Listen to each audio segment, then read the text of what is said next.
Hi, wow, this is Rob Anspach, and I'm on air with Derek Lau. So this interview is going to be about video production, video marketing, and we're also going to talk about family and entrepreneurship, the balance between them. Because, as a father of six, and I think Derek's got four kids, there has to be some type of balance because my brain is completely wired to be an entrepreneur. So I'm on all the time. So my wife, my kids help me balance that to come back to earth a little bit. So Derek, welcome. And before we get started, I just want to say that both Derek and I live in the same town, Lancaster County, Pennsylvania. And instead of me going to his office or him coming to my office, it's just this technology is great. I mean, we can just get on Google Hangout, interview each other, and everybody in the world gets to watch us, which could be a bad thing. But welcome, welcome, Derek, and I'm glad you're here. Thanks, Rob. Thanks for having me on. I'm definitely a big fan of the Business Dojo. So hello to any other fellow Business Dojo members out there. I'm glad Rob started it up, and I enjoy checking out the posts and the inspiration and hearing what others are doing as well. Now, in back of you are the letters AM. What does that stand for? AM stands for AideMedia. That is the name of our company. We're AideMedia Solutions. Aidem is actually the word media backwards. I started the company in 2006, and when I started the company, there was still this thing that people were using called the phone book. You remember the phone book? Yeah, that's kind of like the beta player. Yeah. So I was talking to some other business owners that I knew, and they said, you got to start your business with an A, or you have to, have some numbers in there, because some people that they're looking for a service, they just start going down through the phone book, and poor old, Wally's video or Zerfy video, they don't get the phone call because after they talk to a couple people at the beginning of the phone book listings, they find what they need, and they don't move on past that. So I wanted to make sure I started the company with an A, and I thought that was a clever way to, play off the word media. But now phone books aren't around, and you still have the name. But how has that transition gone from phone book, where everybody threw an ad in a phone book, to now everybody's making these video productions, whether it be on YouTube, whether it be on Vimeo or Facebook, or on television itself? Right. Yeah, things have definitely changed. I don't think too many people really even use the phone book anymore. And the ones that you do get, they used to be this thick, and now they're this skinny, and they're little pamphlets. But yeah, it's definitely been a change. The one thing that I saw in the beginning is we were actually vendors for yellowpages.com, setting up videos for a while when they started doing that transition, and they were just giving the people free videos when they kept on paying for their advertisements in the Yellow Book. So that right there, when Yellow Book and Yellow Pages were actually hiring us to make business video profiles back in 2009, 2010, I definitely knew that change was coming. And if the Yellow Book and phone book companies are making videos for online searches and things like that, then it was going to be a decent business to be in. Now, I had the fortunate experience of working with Derek on, I think, two projects that Derek was doing, a funeral home and a restaurant. And the attention to detail, the setup that you guys have is incredible. Oh, I mean, thanks, Rob. You spent so much time not only with the client, coaching them how to stand, how to act, how to look. You took photos videos from all different angles. And I mean, that really impressed me. Your level of commitment to your trade was unbelievable. And I think that's what makes your service different than some of the other ones out there. Yeah, you definitely have to put a lot of time into it. You can tell when you watch something, how much time was put into it.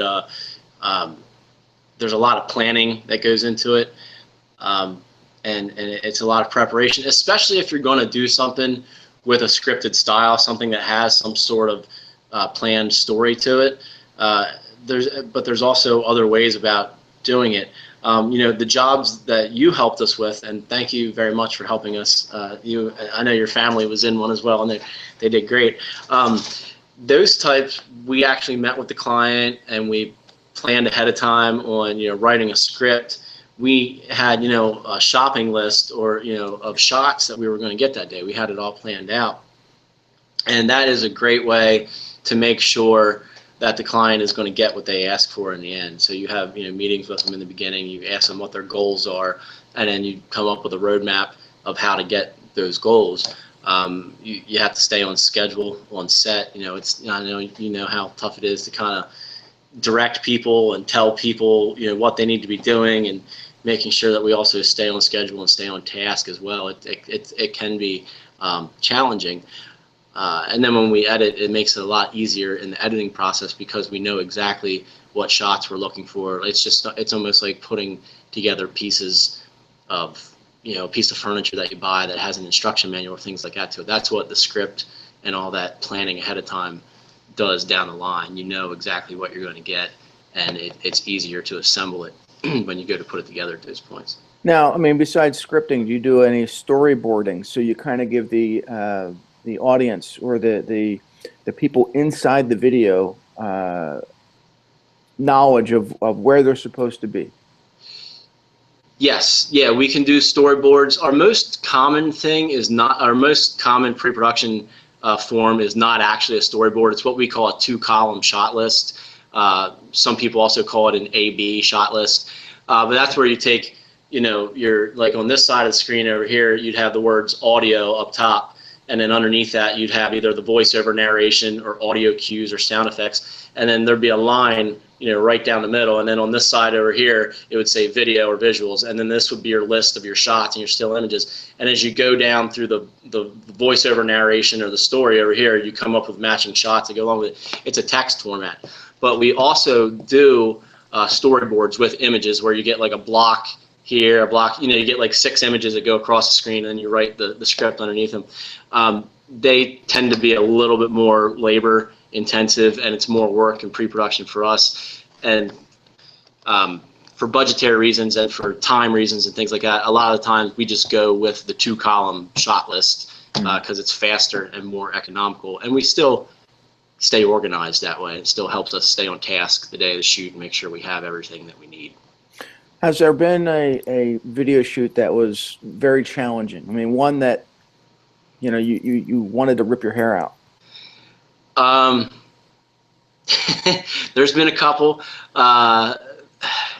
People always say, kids and animals when you're working in photos or video business. We were doing a shoot where there was these 2 twin girls, and they were actresses in it.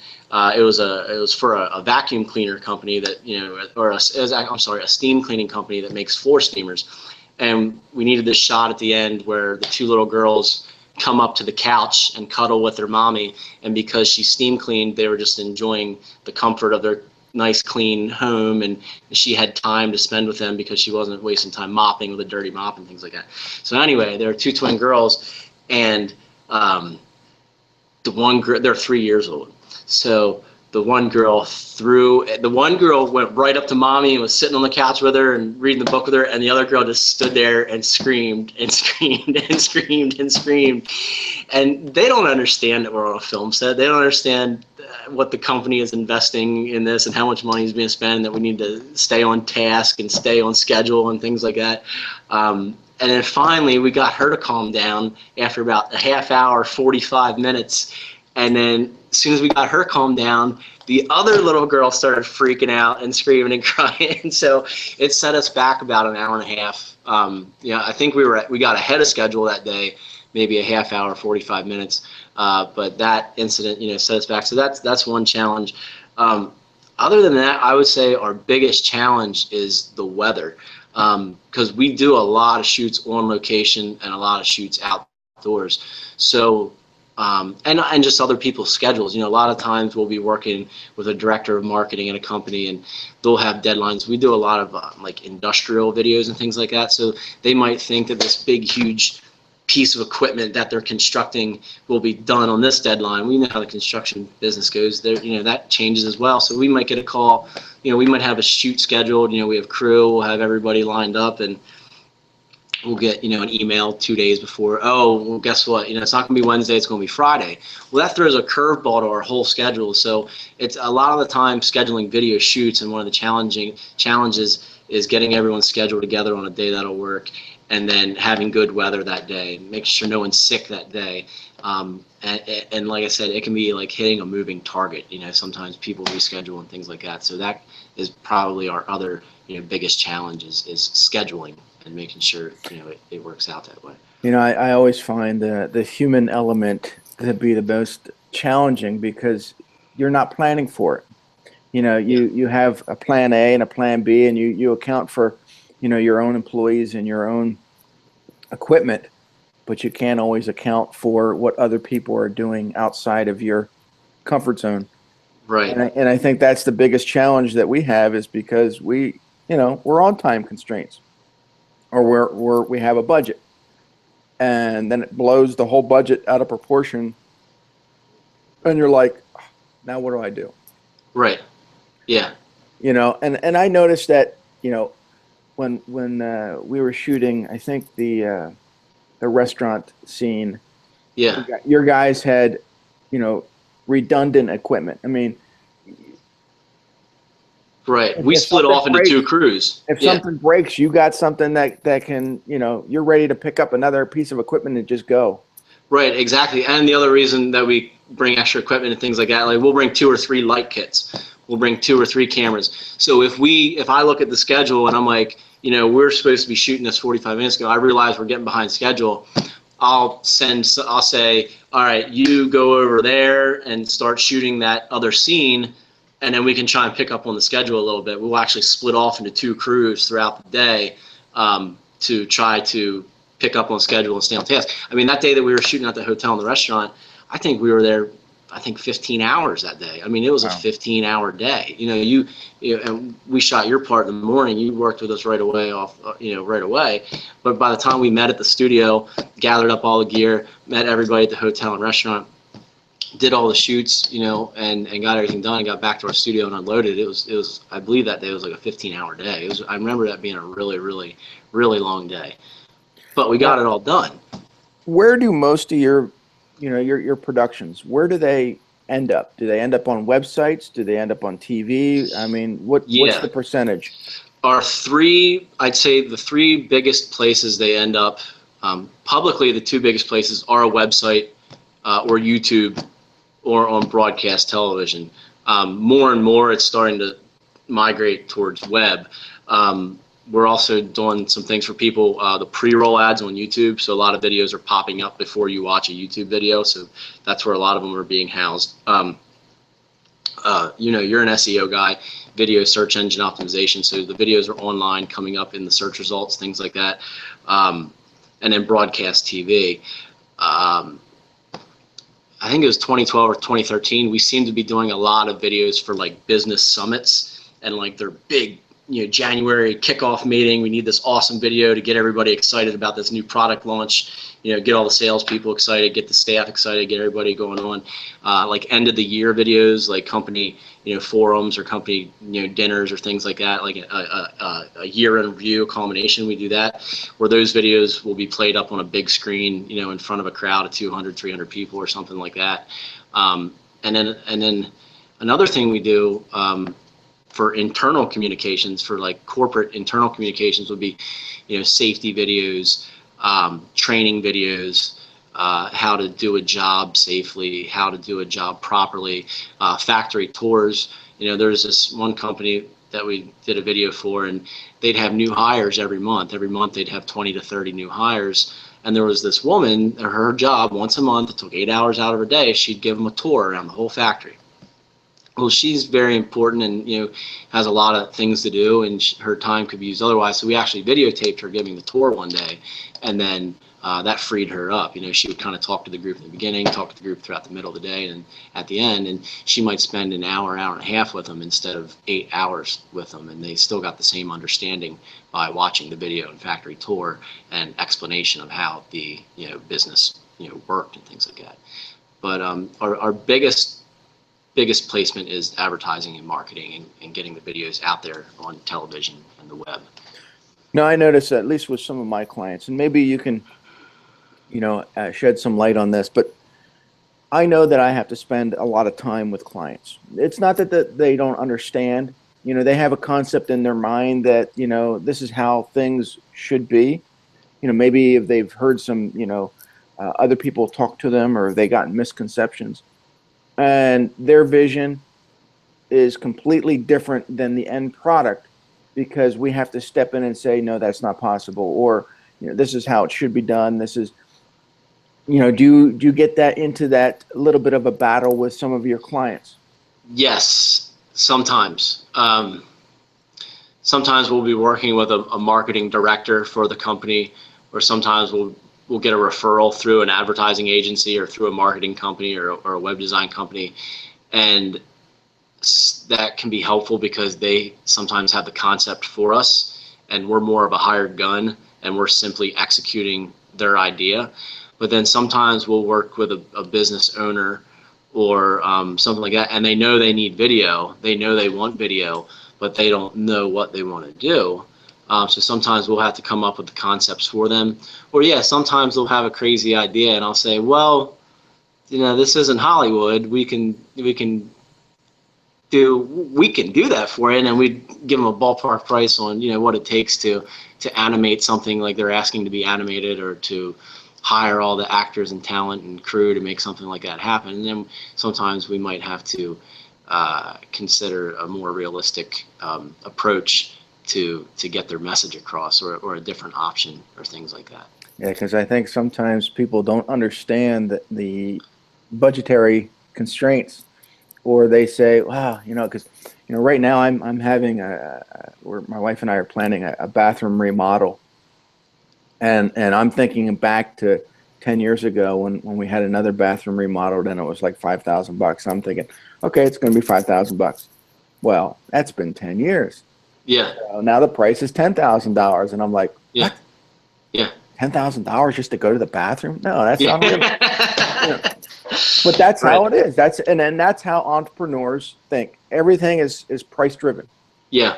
So if you're a manager and you're saying, well, our budget is $12. What can you do for $12? And I'll be shake my hand. I'm out of here. $12. Yeah. But they don't understand that. And yeah. So then you have to say, well, okay, look, yes, we can create a video. Yes, we can do some of the things that you want. But, this is going to be the end result for the budget that you have. And you can't just say, well, you know what, you're cheap. You can't insult them, but you got to give them options that kind of help. But on the same respect, if it's too low, you got to walk away. Oh yeah, and I've learned that through the years as well. I mean, I always want to make people happy. So once I accept a job and I agree to a budget, I'm going to stick to it, and I'm going to make sure the person's happy. But what I found is some of the absolutely lowest paying jobs is when you're expected to do the most stuff. Mm-hmm. And it was just insane. I used to offer these, $500, $600, $700 videos, and some people's expectations weren't realistic, or they thought they could make so many changes to the video, and it's like, now I have twice as much time and 3 times as much time, and things like that. So we've tried to do things to better inform people what their expectations could be, and we did raise our prices on things like that, obviously, over the years to try and offset some of that extra time that you have to put in to make sure that you're going to meet people's expectations. I discovered a long time ago that the lower the price, the more hassles involved. Yeah. And you explained that just now, and those people that expect such a low price, or you accept them as clients, you're going to get into a world of hurt, because you're going to work twice as hard, they're going to complain twice as much, Yeah. And at the end, you're ready to kill them or they're ready to kill you. It's Right. Yeah.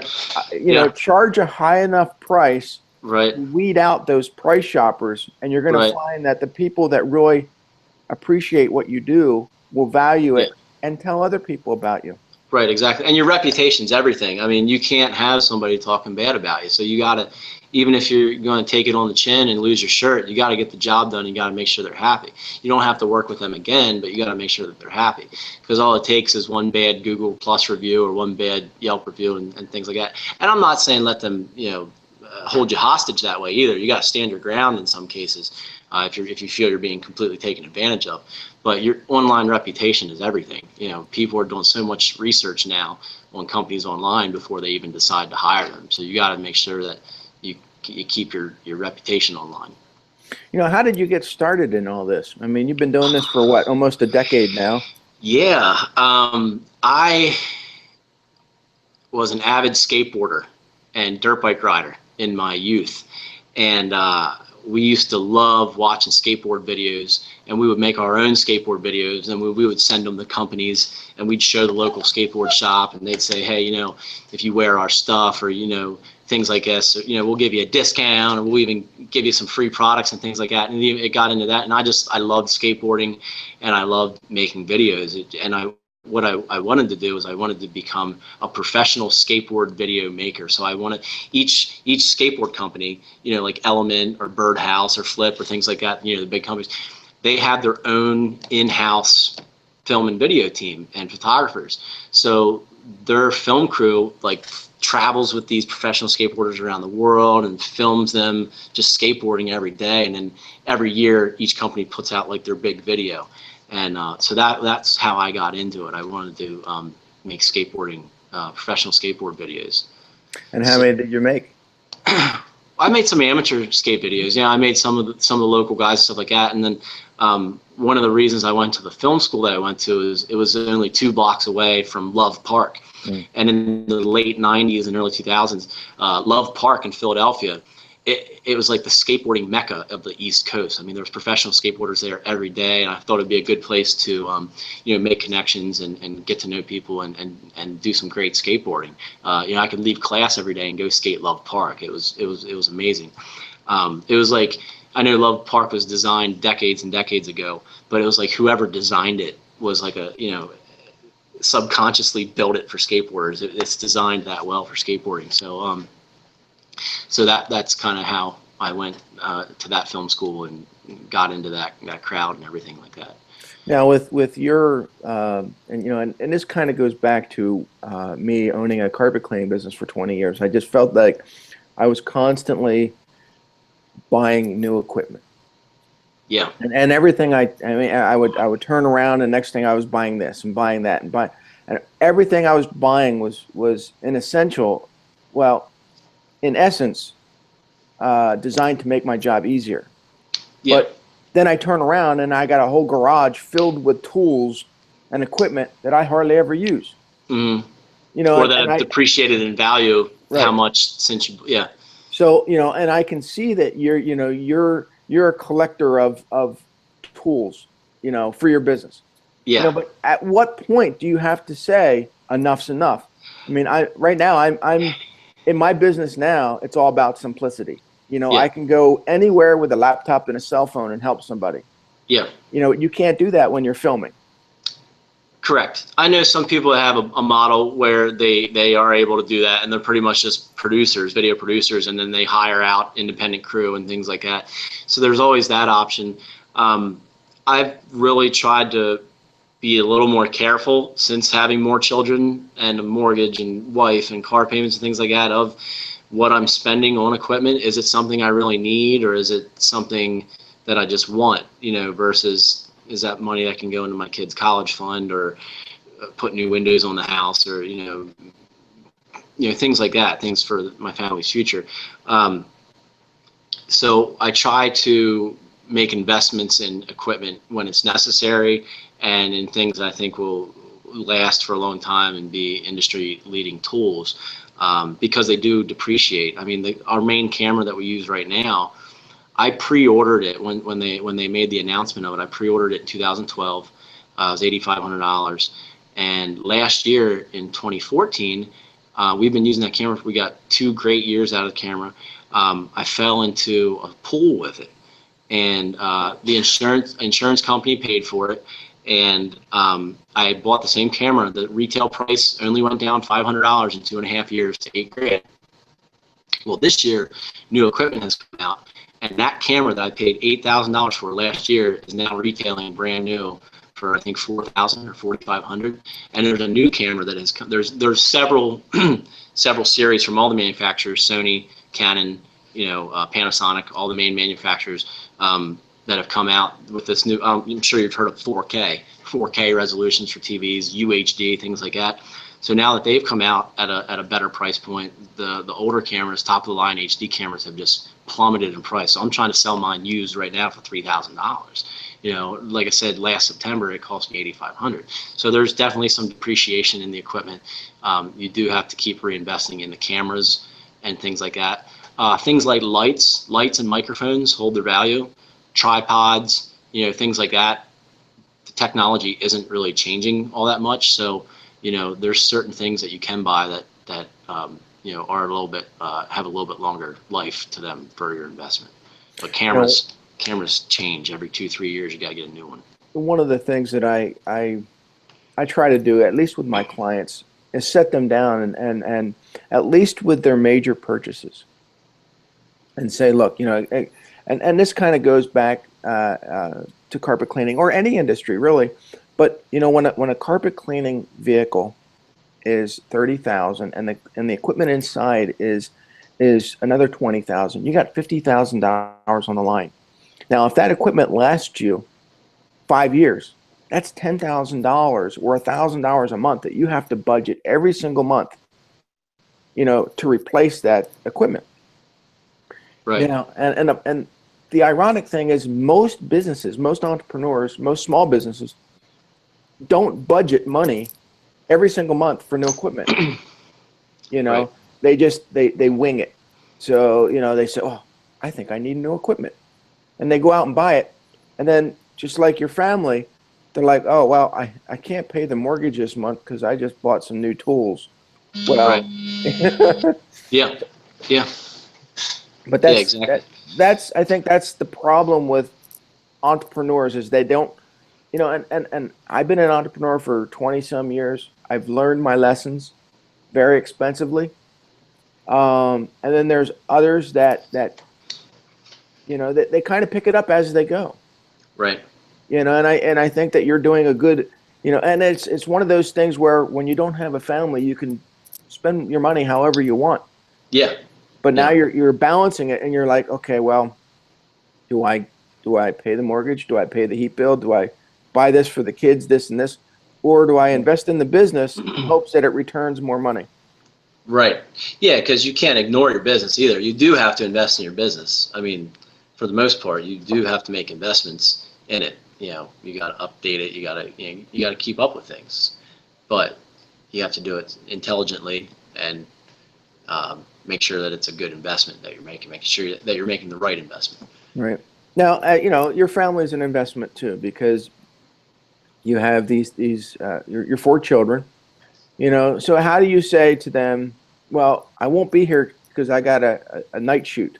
I remember, years ago, I would be out every single night cleaning, restaurants or hotels. And my wife finally said, enough's enough. You got enough work during the day. You don't need all this, garbage stuff at night. Mm-hmm. You're working 24 hours. You're never home. She said, get rid of the night stuff or hire somebody. And I'm like, I've been down that road. I don't want to hire any more employees. Yeah. I'll let them take care of, whatever. But I finally said, I'll work. These are my hours. These are my set hours. And when I come home, the family can, they know that I'm there. They get some Rob time. Yeah. Well, if that's what they want to call They get some dad time.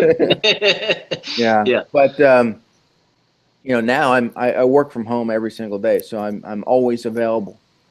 Yeah. So now it's a whole different struggle, because now I become the taxi driver. I become, you know, because I'm always here. They don't Yeah. think I'm actually working now because I'm always in front of the computer. Right. Yeah, I was just reading a blog article about that, working from home, the benefits and the pluses and minuses of working from home. And taxi driver was definitely one of those things. People think that you know, you can just give them rides whenever because you're always home. Yeah. So how do you balance that time?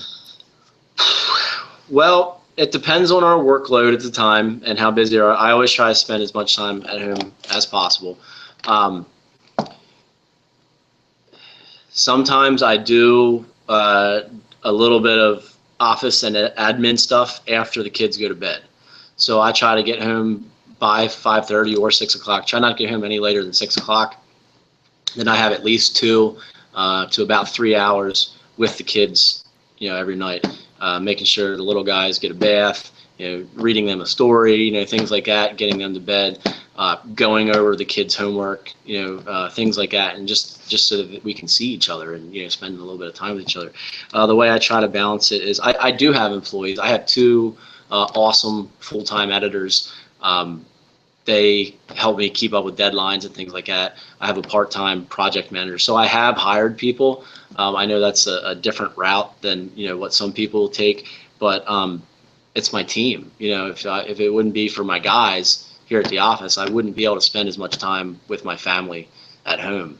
And Yeah, that's, you know, that's the truth. So my team is scattered all over the United States and Canada, so they're not local. Right. You know, so when I have projects, I just call, hey, can you do copywriting? Can you do this? Can you do that? You know, and it makes my job a little easier. Although, you know, it's, you know, sometimes I say, well, you know, I wish I really had, you know, a local team, because then I could go out to dinner, we could have a meeting, we could do this and do. You know. Yeah. It is nice having the local guys. You know, there's benefits to the whole online team. You know, if they're in different time zone, you can give them the assignments at night. When you wake up in the morning, you're like, you know, all the code's written, and, you know, here's a rough draft or whatever, you know, things like that. But with video, it's so difficult. I know a couple of people that have outsourced their video editing and things like that. It's risky. You know, the file sizes are so huge. You know, we keep all of our video footage here on site. This way, you know, we're working the same schedules. You know, the editors, you know, make the cuts. I'm right here in the office. I can take a look at them. You know, it's real time.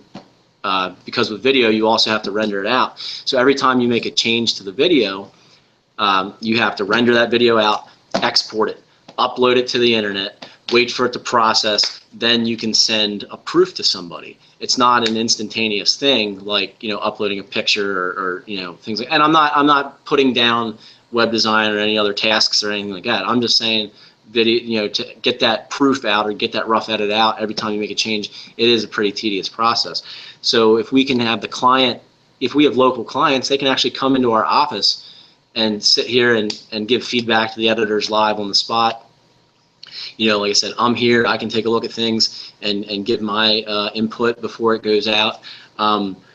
If we were outsourcing that or working with a team remotely, all those little changes, and what it comes down to is when you get to the very, very end, you're getting closer and closer and closer to your deadline. Time is of the essence, and you're getting to the crunch time. All those extra exports and all those extra renders and all that extra time you're wasting uploading it to the internet and processing before you show it to somebody, that's all time that you could be editing live on the spot when you have, you know, a local team and things like that. So how do you overcome this issue? You know, when someone says, well, I have an iPhone and I can make my own videos, you know, and yes, you can, but probably the quality isn't as good as. Well, actually, we're converting all to the iPhone 6. The whole studio, we're just getting iPhone 6s and we're just going to town with that. No, I'm just kidding. But no, I tell them that's great. I actually encourage people to do some of their own stuff. You know, for content, you need to stay fresh. You need to stay relevant. And I know, you know, there's certain companies that we're on retainer with that hire us every single month to do videos for them every month. But a lot of people can't afford that. So I tell them, you know, I give them tips. You know, make sure you're holding the video, you're holding the phone this way. Don't hold the phone this way when you shoot video. Hold it this way. I think we've been programmed to take pictures and video this way instead of this way. And no, shoot it like this, and still stay in touch with us. You know, we'll do your big annual video. We'll do your TV commercial when you want to run a broadcast campaign. We're there for you. I'm not gonna have a bad attitude and get sour when I see you uploading your own content that you shoot on your phone or your tablet. I'm glad you're still making videos. It just attests to the power of video. If you don't see the value in what we do, I try to tell people the value between what we do and what's on your phone. This is great for people that are already your fans and already your followers. But when you are paying money for traffic and you're spending money on other advertising campaigns and you're trying to reel people in, people who have never heard of you before, you want to make a good first impression. So it is very important that if you're going to use video, you don't sound like you're talking into a tin can on your video, and that your face is half orange and half blue because you have incandescent lighting in a window here and you look like a freak. You know, it's like you got to make sure that there's a story to it and you're going to entertain people, and you got to make a good first impression, and having a good video does that. I encourage people to use their phone for what I call the long tail stuff, you know, or you know, the back end things for staying in communications with people, you know, monthly video emails or weekly video emails or whatever. But when you want the video to convert and you want to get a return on your investment, you gotta use something that's got some punch to it. Well, how about stage fright? I mean, how do you get a client that they know that they want video, they've never been in front of a camera, you know, and as soon as someone sticks a camera in front of their face, they're like, yeah, vodka. No, I'm just kidding. No, that was a joke. In that case, you know, that's when we can write the script. You know, that's when if you will try to work with people, we'll try to encourage them, we'll try to, you know, give them tips to make them more comfortable. But if it's too much of an uphill battle, then and we can also, if it's something that they need real help with, we could recommend them to a speaking coach, like a presenting coach or something like that. If they don't have the budget for that or they don't want to do that, that's when we hire a writer and we write a voiceover script, and you know, then we just shoot B-roll footage where they don't actually have to talk to the camera or things like that. You know, one of the easiest ways for me, you know, and I think this goes for everybody, is that, you know, you practice, you try again. So you might have to do 100 of these small, but you know what? Take your video camera, mount it somewhere, and just start talking into it. And the thing is that if you make 3 or 4 of them, you're going to be nervous. But after, you know, the first dozen, now you start to become relaxed, because, you know, all you're doing is talking to a camera. Forget that there's 1,000 people behind it, because maybe there's not. You know, just and people don't realize that. They think, oh, it's live. You know, millions of people are going to see it. You know, most times it's just your local, you know, area that or are your fans. And you know, people that don't care if you make a mistake because they like you anyway. I mean, because, you know, nobody likes me. They just they just want to see my guests. That's not true, Rob. I have a face for radio, right? So these videos. No. You know, I don't care if people don't look as handsome as me. But, you know, I just tell them. It's easy for you. I mean, the camera loves you. I don't know about that. But I think that at some point you just got to say, you know what, I don't give a shit. You know, whatever comes out, comes out. And I think people have become so, I don't know, I can't say the word, but. Uptight? Or, they've become perfectionists in their own mind that say, well, you know, it's got to be perfect. You know what? Get the baby out. That's what I used to work with, these guys that they sell products online, and that was always their thing. Get the baby out. You know, don't worry about, you got this perfect little baby, and you know, you get the baby out. After that, it gets easier and easier and easier. You know, get over the fear. You know, just do it.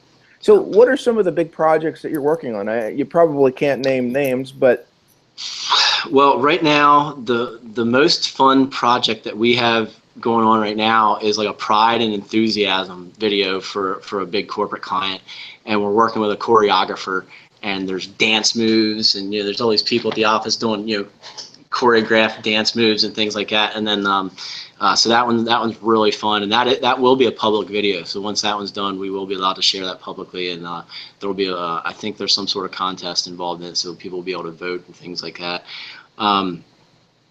Another cool thing is, I don't know if you've seen any of those segways. My friend has some. He calls them drift boards, but they're those little segways like without the stem on them. It's just like the segways that you just stand on with your feet. Nice. I've never seen them. You've seen those? They're really popular in the cities. A lot of people are starting to ride around the cities. So we're going to be doing some video work with him on that, and then just a lot of our local clients that we just enjoy working with, whether it's the local funeral home or the local heating, plumbing, and air conditioning company, things like that. Just having fun with what we do. Now, are you branching out of Lancaster County? I mean, or is Lancaster County mostly, your client base? Yeah, I'd say most of our clients are, York and Lancaster, two biggest spots. We have a couple in Reading, a couple in Harrisburg, a couple in the Philadelphia area, but most of it is York and Lancaster, PA. I mean, but we've traveled, so much. I mean, last year we went to Alabama for a video shoot. And we also went to California this summer to shoot with James Wedmore and Brandon Lucero. We've been to Maine, we've been to Nebraska. I mean, we've been to probably 3/4 of the country already filming. The company might have a headquarters here, but they might have a job down in Alabama that they want to shoot, or they might have something out in Ohio they want to shoot. So we'll travel there for people. And sometimes we have relationships with people locally, and then they might move and take a new position somewhere else, and then they liked working with us, so they'll bring us out. But then that opens up a whole different element, because now you have to have transportation vehicles with all your equipment, because you get to these towns and you just can't go back to the office and say, well, I forgot my camera. Right. Carry everything. There's a couple different options for when you do it that way. I made the mistake once of doing a job in Louisiana, and we drove from Pennsylvania to Louisiana, and we packed the car to the brim full of equipment, and we got to about Tennessee. We're about 8 to 10 hours in, and we realized how much more driving we had to do, and we both just agreed that we're flying. And when you fly, there's 3 options really. When you fly, you can either pack light and try to get the job done with as minimal equipment as possible to get the job done properly. That's what I did when I went out to California this past year. Another option is to ship some lights and things like that. When we did the Alabama job, we actually FedExed our lights and things like that to the job site, to the client's business. So we actually, paid for the insurance and, shipped it down there. Another option is we couldn't use this option in Alabama because we were at a remote site, like out in the middle of nowhere. But if you're traveling to a larger city, a lot of times you can rent gear. So you can travel light with your most expensive stuff, your camera, your microphones, things like that. And then when you get there, rent the lights, rent the tripod, things like that, the bigger, bulkier, less inexpensive stuff that you can find a place to rent it from for cheap, but just travel with your camera and take that carry-on with you. That's only available in bigger cities, though. I mean, you're not going to find the rentals in Lancaster County. No, Lancaster has rentals. We rent, Perfect Image rents. There's a couple companies in Lancaster that rent. I'm saying any decent-sized city, you can probably find a rental house or a video company that'll rent you some of their gear. I'm just talking about when you're out in the middle of nowhere. When you're shooting out at a remote location, you're either going to have to, when you land on the plane, you're either going to have to get a rental car, drive 2 hours and rent the gear and drive back, and then make sure you drive 2 hours back out there and drop it off before your return flight, or you're going to have to FedEx it or ship it or something like that. One of the airports that I hate to fly out of is Philly. I mean, every time every time I go to Philly, I always get the mandatory pat down Yeah. And I could be dressed in a tie. I could be dressed in a sweatshirt. Doesn't matter how I'm dressed. Yeah. You know, they must just target me and they say, okay, we're going to pat you down. We're going to do your hands. And I'm like, what? It's like, and the guy behind me's got, tattoos and piercings out of his face. I mean, and they just wave him through. It's like, seriously, what? Yeah. And I know that, emptying my pockets for my phones and my computers and everything. So for you to take all that equipment, I know that you'd probably check it, but you're going to. No, I don't. I do carry on only. I would never check my video gear, especially out of Philly. Anytime I've ever had a lost bag, it's always been Philadelphia. But no, I check. I have a bag. I don't have it here with me. And I'm sure that you got to take it all out, and they look at it and. Actually, they don't mess with it too much. I think they're too scared to break anything. You know what I mean? They have me open it up, and they're like, "Oh, that looks expensive," and then they kind of. I don't fly too often. I might only fly 2 or 3 times a year, but I've been pretty lucky with my carry-on bag. I think they open it up and realize, that they're going to be responsible if they crack a lens or break anything, and I think they just kind of let it go. So I would rather pay the extra money, fly out of Harrisburg. Yeah, it's just it's a more comfortable airport. Yeah. I either try and do Harrisburg or BWI. We'll fly out of Baltimore a lot, just because the tickets out of BWI are even cheaper than Philly normally. You can still get direct flights, but I do like flying out of Harrisburg as well. Well, my son, who's in the Army, flies into BWI and flies out all the time. Yeah, I guess they're just more friendlier to military, but it's he likes it. Philly Airport is not my favorite airport to fly out of. No. Now we got a few minutes left. Yeah. And if you could share with the audience how they can get a hold of you for video production, whether it doesn't matter where they are. They could be in Hawaii. That would be a great place to go.